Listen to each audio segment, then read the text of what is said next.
Welcome to Entrepreneurs, Executives, and Eccentrics, a podcast dedicated to the stories, strategies, and secrets of remarkable individuals. Join us as we engage in enlightening conversations with intriguing entrepreneurs, accomplished executives, and fascinating eccentrics, exploring their journeys, triumphs, and the unconventional wisdom that has shaped their success. In this episode, we talk with Eli Igra Serfaty, co-founder and CEO of Maya Digital, a LinkedIn agency focused on B2B growth. He explains how companies can use LinkedIn as a full ecosystem, from executive profiles to company pages and employee advocacy. We also discuss the shift from vanity metrics to real business outcomes, the risks of automation, and how paid and organic strategies work together. Hello, Eli. Tell me who you are and what you do. Hey, Scott. It's great to be here. I'm Eli. I am the co-founder and CEO of Maya Digital, and we are a LinkedIn agency. We do everything and anything LinkedIn and only LinkedIn. And it's, we were talking earlier that I love these kind of niche service businesses, and I guess from an outsider looking in, this is a service that does ... What exactly do you do and who exactly do you do it for? Great question. So I agree with you. We love the niche. I think it's something already from day one, we understood that we wanted to be the go-to experts for anything LinkedIn.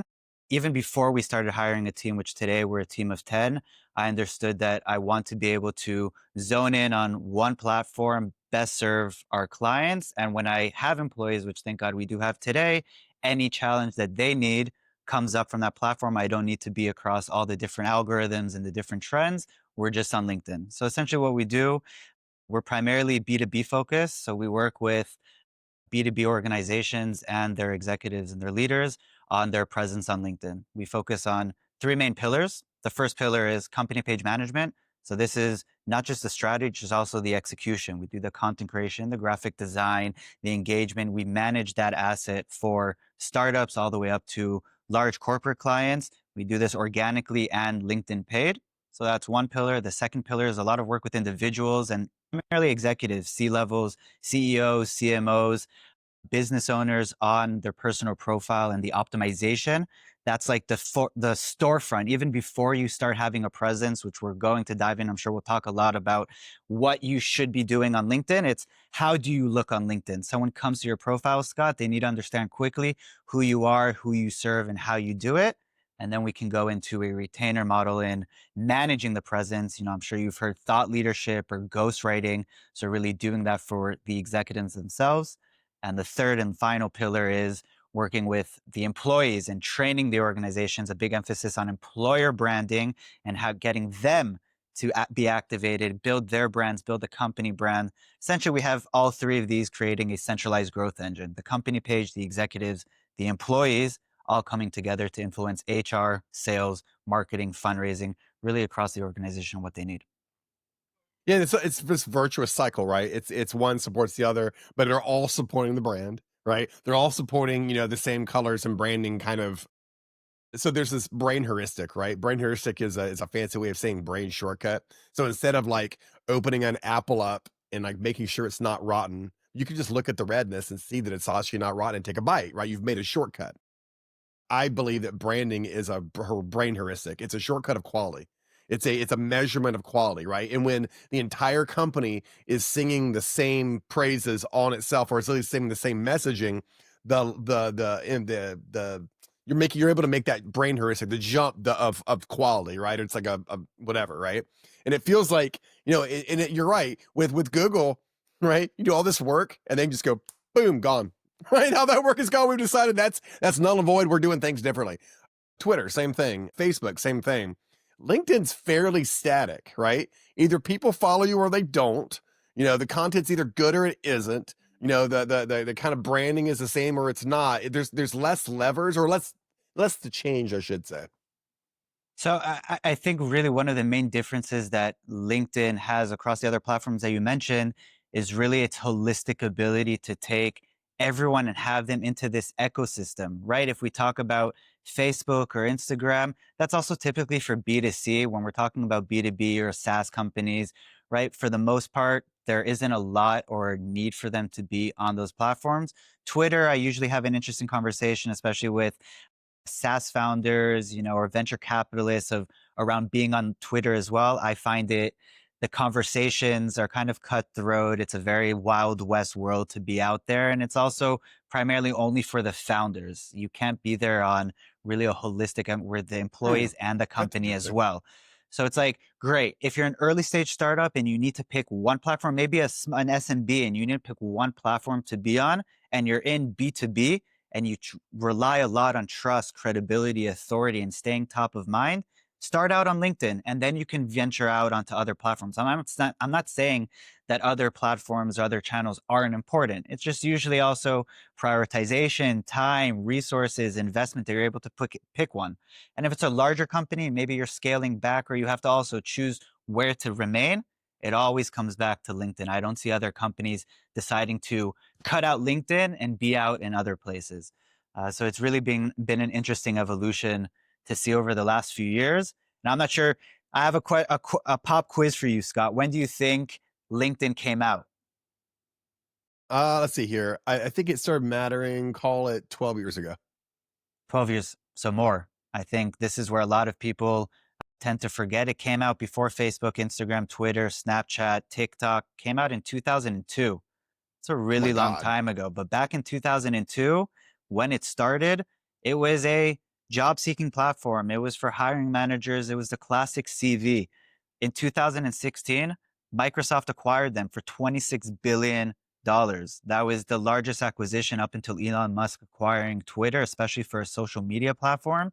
And that's when we started seeing it shift from the hiring platform and kind of the one dimensional into the go to B2B and business platform for companies and individuals. So that's really, especially Yeah, in the and last few it's funny. years. When Microsoft bought it, there were problems, right? The login stopped working for a minute, and then there was some really oddness how they were doing a business version of LinkedIn and like how they were selling that, and it took a while for I mean years for it to stop sucking. And it's probably fine. It started settling down maybe last couple of years. Like since COVID, they seem to have spent some money maybe unifying the back end a little bit. Because I imagine when they bought it, it wasn't in a language that they liked, or whatever technology that scaled, or whatever, all the reasons, right? Or it wasn't an Azure, maybe it was an AWS, or all the reasons that you want to, go do all that. But anyway, it's not here, there, there. Yeah, it's interesting. LinkedIn is the very first place you go when you think about what Google says is important on the description when you type someone's name in. Like 9 times out of 10, LinkedIn is the very first thing that pops up in the search engine, right? And and with that said, that means it's almost synonymous, meaning that it is number one in Google, but since it's number one in Google, it's also number one for that organization. But typically humans, right? Organizations don't necessarily pop up in the first thing. It's typically their website. And you're completely correct. It's the first place I go, but it's also the thing that I worry about the most when I'm onboarding a new client. Well, let's go get this brand figured out. Let's go sand this down because it's the first place people are going to go find you. Yeah, you hit the nail on the head. It's exactly, we talk about this with senior leaders every time. It's either people are doing due diligence today. People want to work with you. It's a relationship business. You're the leader of the company. They're going to look into you. They're going to either go to Google, like you mentioned, and it will be the first thing there, or they'll go straight to the platform onto LinkedIn. They're not going to look for you on Facebook or Instagram. They're going to go on LinkedIn and see what's going on with you, what's going on with your company, what's going on with your employees. They want to get that 360. And there's a really interesting Google research about how many touch points it takes that someone needs to be able to see to make a decision. I think it's 7, 9, 11, something around there. And it's really, and there's a lot of research that talks about, the amount of frequency that someone needs to see, especially in B2B deals. So when you're frequently showing up also on LinkedIn, your company, your employees, you're really able to stay top of mind. And another word on Google, which I think is really interesting if we're talking about, where the world is today, AI, LLMs, Google, SEO. So first of all, if we go back historically, Google and LinkedIn on an SEO standpoint work well together, even though it's Microsoft and Google, they really do work together. And that's why you see profiles coming up. You can see also articles. And I posted about this recently a few times in the last few weeks. I think going forward, Scott, we're going to continue to see, it's already coming up in different researches around GEO and AEO, right? How where you show up in LLMs and large language models, ChatGPT, Claude, Perplexity, LinkedIn will continue in 26 and 27 to be a top rated source and citation, even more so than Wikipedia or Reddit. I don't know, I'm sure you've seen the research about Reddit being highly cited and then there was a huge drop. I'm not surprised by that. Reddit is an anonymous forum. Why would you trust an anonymous forum more than a credible, significant business platform where you can see the person, you can make his own judgment? And I think we will continue to see profiles, posts, articles, really more content that's coming out from LinkedIn and being cited in these LLMs. Yep. I don't know if you've noticed, about 2 weeks ago, LinkedIn started logging you out a lot more often. And and there's a reason for that. So I believe the reason, I surmised there's a lot of AI, a lot of bots were kind of muddying the water and it was lowering the value of LinkedIn. LinkedIn realized, well, if we just log your stupid butts out, right? Like every 24 hours, your ability to go just kind of spam everything. And then I noticed all the content got a little bit better, or at least it got less spammy, I should say. So I think they're really concerned. I mean, I 2 years ago, I did a post and it was the CEO of LinkedIn. I'm like, this is just a giant bot. This is bullshit. It's all bots talking to each other, right? And they went directly to them, like, yeah, we're working on that, right? And they have. It's gotten better and better and better, but only recently.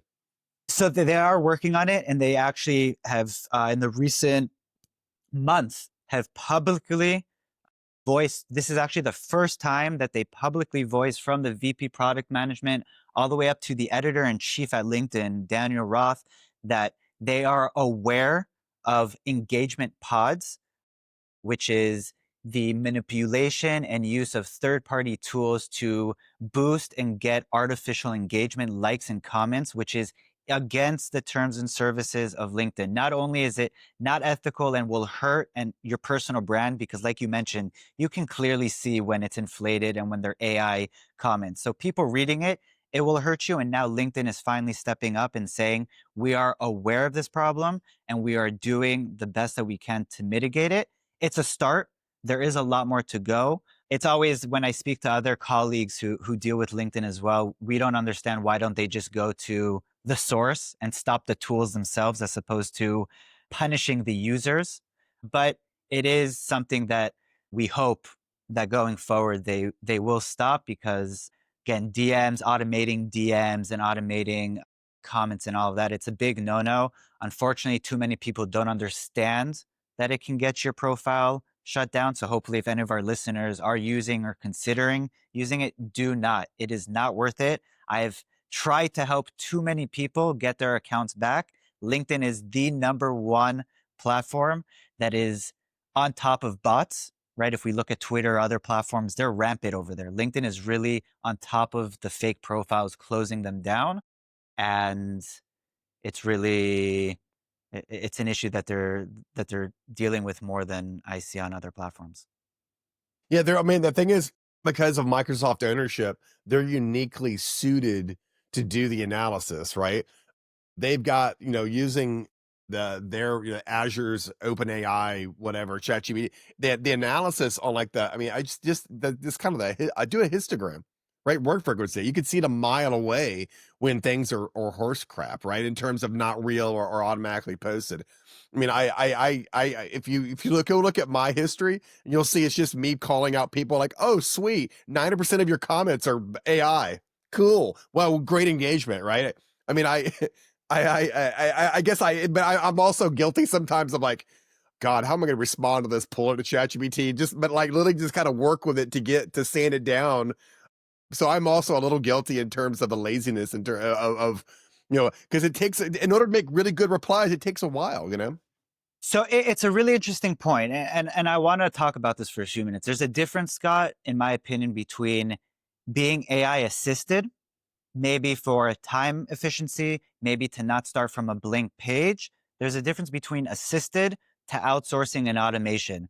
The rampant engagement pods and the artificial comments that we're typically seeing are usually coming from profiles that they have no idea what they're commenting on. They're not even seeing the comment. Now, if you're maybe having a hard time or you need to get through and you're using it to assist, but it's still you, you're still reading it. Maybe you're adding an extra line, you're taking out, you're editing it. I think that's significantly different than someone who has no clue what's going on. He just connected his profile to a pod so that he comments on other things, or, getting random comments from other people that just say great or insightful just to make it boost up. That's not going to give you anything going forward. Yeah, maybe a dopamine hit. And it's like, yeah, cool. I got, a bunch of likes and comments, but people see through it. Now, if we talk about the state of the algorithm to where LinkedIn is today, historically, you'll see also a lot of people are complaining that they're getting less impressions that they used to get. That is the state across every account, Scott, from the larger accounts all the way up to the ones that are starting out. But this is where I'm hopeful and where it really doesn't matter besides the vanity and the dopamine. If maybe if people were used to historically getting 10 or 20 or 30,000 impressions, that didn't necessarily mean it was translating into opportunities. Not necessarily business and revenue, but into opportunities. That could be podcasts, that could be speaking opportunities, it could be a partnership, it could be hiring, it could also be business. LinkedIn today has said, you will get less impressions, but our algorithms are working with AI and everything to surface you to the right people. So you may now get 2,000 or 3,000 impressions, but you may now get a few DMs, or you may get business inquiries, or people may reach out, where you're not getting necessarily the likes or the comments, or the ones that you are getting are from higher quality people and more relevant people. And I'm hearing that constantly from people that were saying, yeah, my posts aren't doing as well as they have historically, but business is still going up. And that's been the same year over year. People have always complained about the algorithm, and there always will be shifts up and down, but revenue and business opportunities just trending upward. And I think that's a very healthy change with the algorithm, to less on the vanity and to the social metrics and more on the conversations and the relationships that we're building with people. Oh, I'm definitely guilty of the vanity part, right? This is like a year ago, and I would do something that would get, I'd get 1,000, 2,000, 3,000, like all kinds of stuff, right? And then the volume starts slowly going down. And then I'm like, okay, well, maybe this is the Facebook play. We're like, yeah, you got to pay for that. Right. So you add like $1 or $10 to it, then bam, you're back up to like whatever that is. I'm sure that's part of it. Right. It's not a zero part of their strategy. They like making money. Right. So I'm imagining the public face of this is like, yeah, you'll get higher quality, engagement. And that's true. But it's like, but if you want the vanity metrics and you want the social proof, it's going to cost you $20 a post. Right. So I'm just saying that's clearly, I feel like that's not a zero possibility. You're not wrong. There definitely is, a pay to play thought behind it. Again, in the end, we have to remember LinkedIn is a business. LinkedIn needs to generate money. Also, you can see every quarter when Microsoft does their earnings, they also report on LinkedIn and premium revenue and ad revenue, etc. Actually, I mentioned before they were acquired for $26 billion back in 2016. Today, I think they bring in around $17 billion. So that's a pretty good deal, right? It's not even been 10 years since the acquisition, and it's already bringing in a good amount on a yearly basis on revenue. So yes, LinkedIn also, its core focus is also on companies and B2B. It understands that, yes, they should be advertising, they should be using paid, but it's not a zero-sum game. Meaning if an individual or a business owner or anyone decides to play the free game, okay, then you have to be fair and understand that if we're using the free platform, we have to level our expectations and not say, why isn't LinkedIn giving me everything? Because for the most part, there is a lot that can be done free.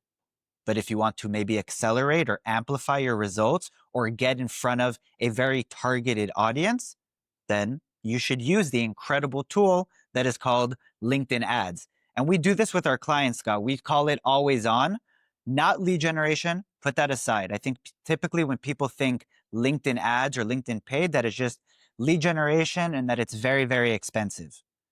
Put that aside.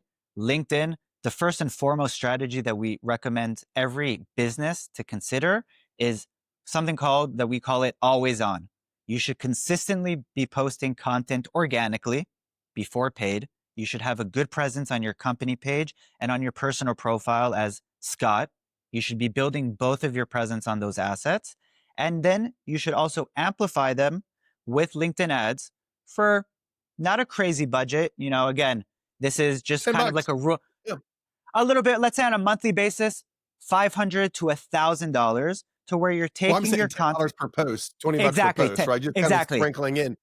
This kind of strategy we were taking years ago was, let's do 50 posts.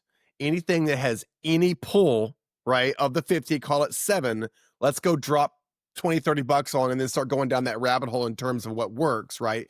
And then basically pare back what doesn't work. And that's what blew me up to 16, 17,000 followers, was that kind of strategy. And that's a great strategy. And you mentioned an important point, to take out of, let's say, the 50, the ones that are succeeding organically, and continue to amplify them. Meaning, if it's not working organically, paid isn't going to solve it. If it's not good content, paid won't necessarily be the solution. But if it's a good content and it resonates organically, then great.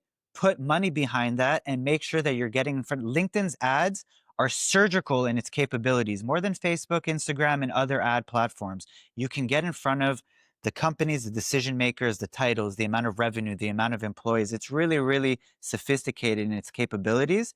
And one of my favorite formats today, Scott, are you familiar with thought leadership ads? Have you heard of that format? Never heard of that before. Okay, so I think you would love this, especially you having a strong profile, right? You mentioned 60,000 followers. You've been out there for many years. You have a strong network. People understand you.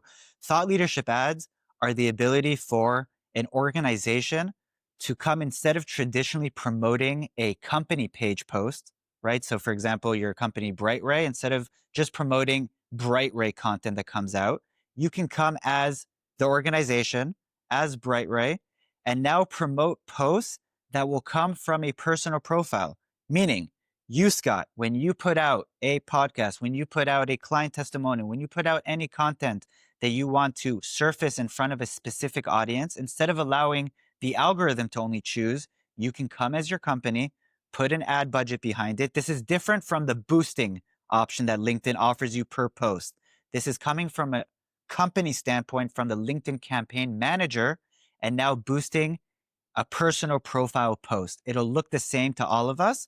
Under the headline, it'll say promoted by company, BrightRay, Maya, etc., whatever company that is.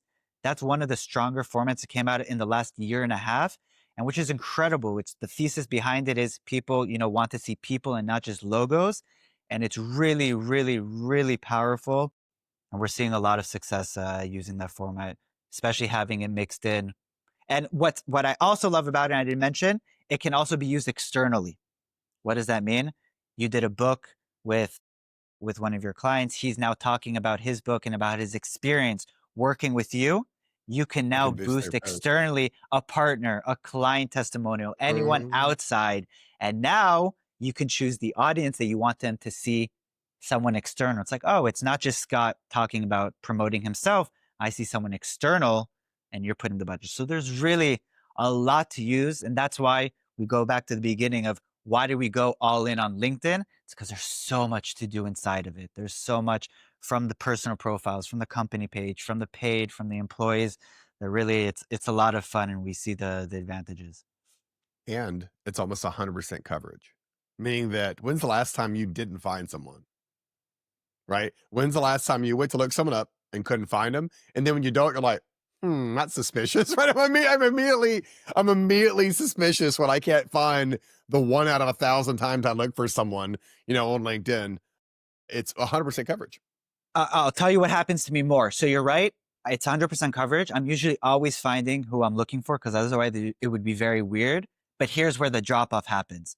I am looking too many times for incredible executives, incredible authors, incredible entrepreneurs, people like not 1 or 2 days in the industry, 20 years, people with experience, with stories, with a legacy, and their profile, Scott, is embarrassing. One item.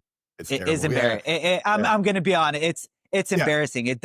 It's not like if you'd be meeting that person outside of LinkedIn, it's like, all right, this is impressive. Like I understand it. And you get to their profile and it doesn't look good. Like think about also how many like people put the effort and the thought into their CVs.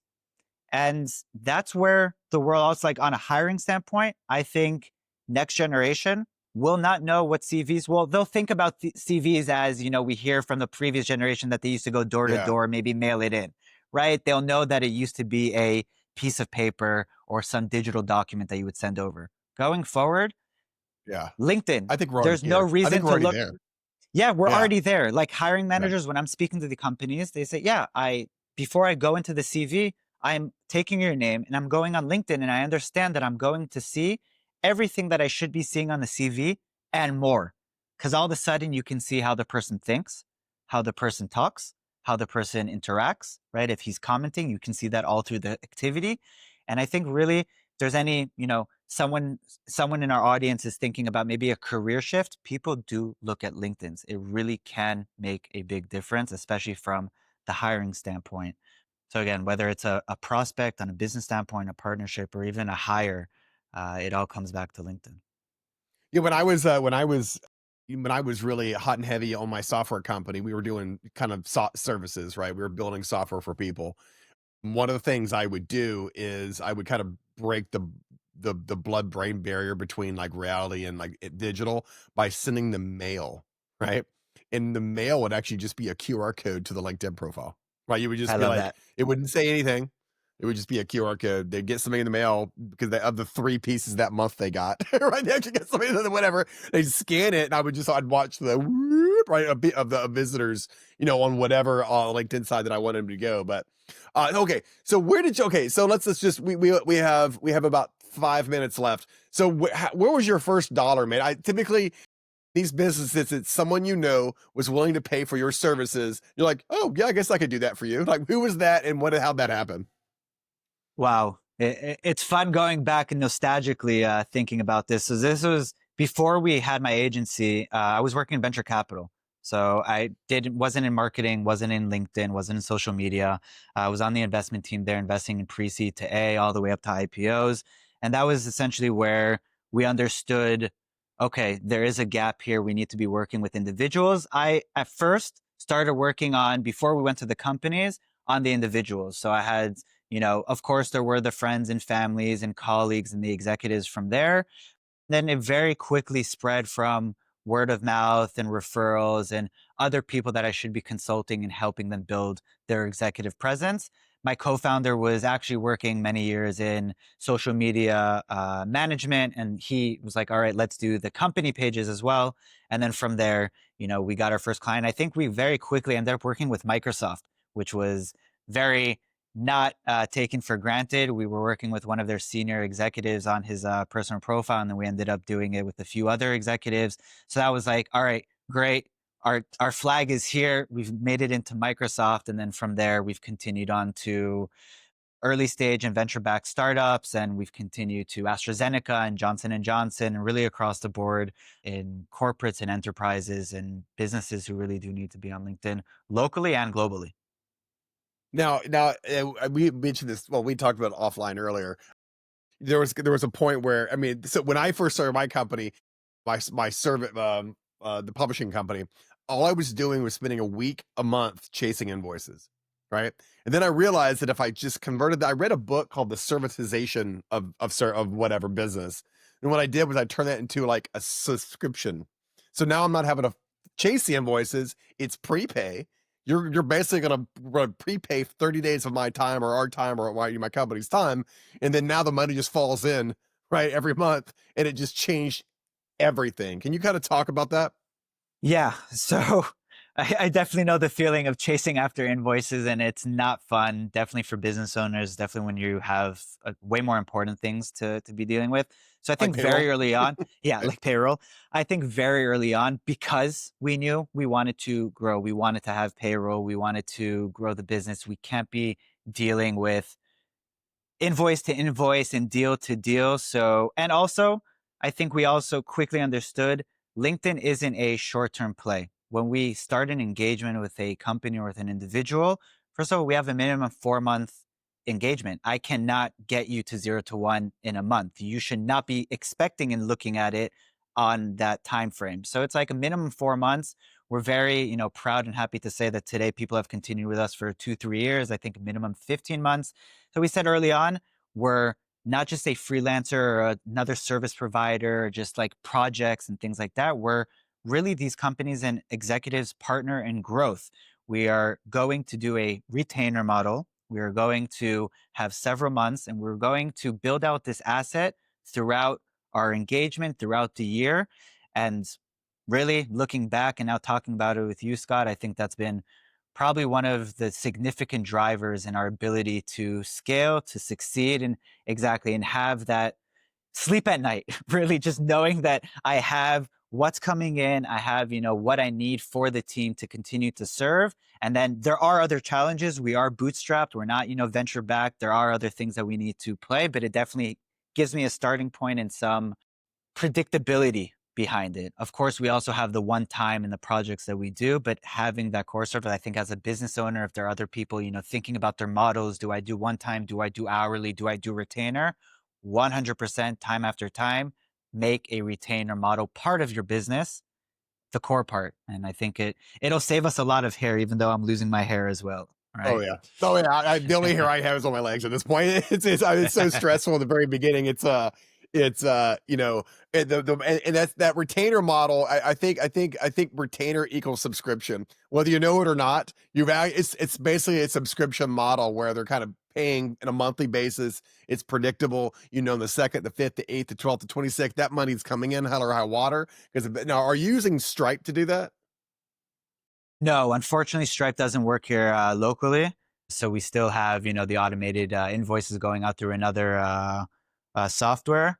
But hopefully we will be able to use Stripe and then, yeah, have that set up and just go through. I Yeah, love yeah. Stripe because with Stripe, I can actually give access to a bookkeeper, right? That will go set up a user that will then send out this, that, and the other, and then boom, we're done. They set up their profile, their portal, and it just works. Yeah, we're out of time. This is awesome. I really, it was really lovely meeting you. I love that you've done this. I love that you've basically you've materialized money and value, right, from zero. You started from zero, and it's very impressive. I appreciate it, Scott, and it's been a great conversation, and we definitely could stay here for hours, and hopefully we'll do it again sometime soon. See you in 6 months. Bye.